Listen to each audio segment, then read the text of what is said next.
हमारा सदिल लगाने लडुआ सदिल लगाने हे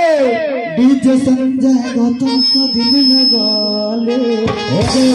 करनवा सदिल लगा ले अभी रमैया सदिल लगा ले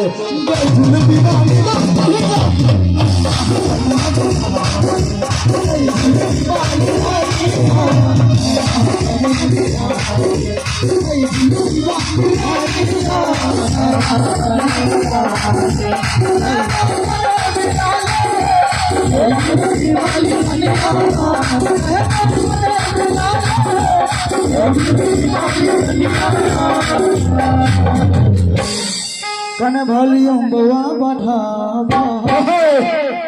कन और बढ़ा नहीं छे वॉल्यूम खत्म भ गेलै नहीं बुझे छै ऐठू नंदू ने वॉल्यूम के बढ़ै छै हे सीताराम कनी बजा गा गो झुलपी वाली रानी झुलपी वाली रानिया कने मिला ले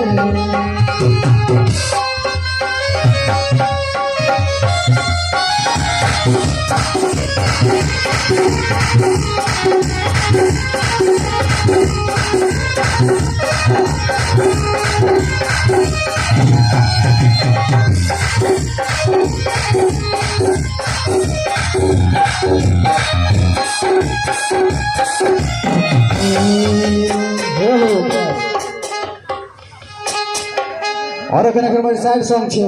कहियो 30 मिलियन व्यूज गेल छै 30 मिलियन